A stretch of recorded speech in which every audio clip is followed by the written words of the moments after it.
আজকে আপনাদেরকে একটা কাহিনী বলি ছোট করে। কাহিনীটা হচ্ছে একটা বাবাকে নিয়ে, বাবার প্রতি বিশ্বাস নিয়ে। তো বিমানে অনেকগুলো যাত্রী নিয়ে রওনা হলো যাওয়ার জন্য। তো মাঝপথে বিমানটা হেলাধুলা করা শুরু করলো। তো ওই যাত্রীগণ জিজ্ঞেস করলো যে যে কি হয়েছে, বিমানে এত হেলাধুলা করছে কেন?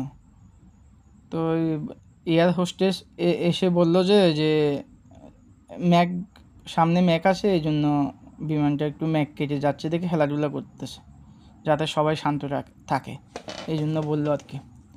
তো এর মাঝখানে একজন যাত্রী বলল যে আমাকে এক কাপ চা দেন, নাহলে কফি দেন।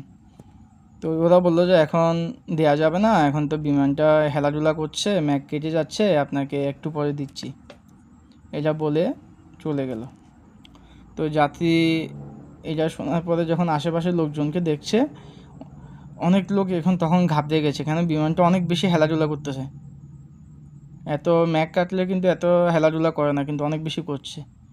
এর মাঝখানে একটা ছোট্ট মেয়ে তার একটা গল্পের বই নিয়ে বসে আছে, গল্প পড়ছে। তার কাছে কোনো ভয়ই নেই। বাকিরা বড় বড় মানুষ, এত সাহসী মানুষ, সবাই ভয় পেয়ে যাচ্ছে যে কি হলো কি হলো। সবাই বেলটাকে শক্ত করে বেঁধে সিটটাকে ধরে বসে আছে। কিন্তু ওই মেয়েটার দিকে লক্ষ্য করে দেখলো মেয়েটার থেকে একটু ভয় নেই। মেয়েটা মনের সুখে গল্প বইটা পড়ে যাচ্ছে। আচ্ছা, যাই হোক, ভগবানের কৃপায় বিমানটা সুস্থভাবে ল্যান্ড করলো।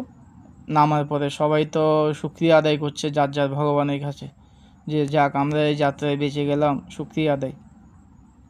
তো ওদের মধ্যে যে মানুষটা লক্ষ্য করলো যে মেয়েটা গল্প বই পড়ছে, মেয়েটা ছোট্ট মেয়েটার কোনো ভয় পাচ্ছে না, তো উনি মেয়েটাকে এয়ারপোর্টের মধ্যে নেমে জিজ্ঞাসা করলো, মামুনি তুমি ভয় পাচ্ছ না কেন? বিমানটা এরকম হেলাধুলা করলো, সবাই ভয় পাচ্ছে, তুমি পাওনি কেন?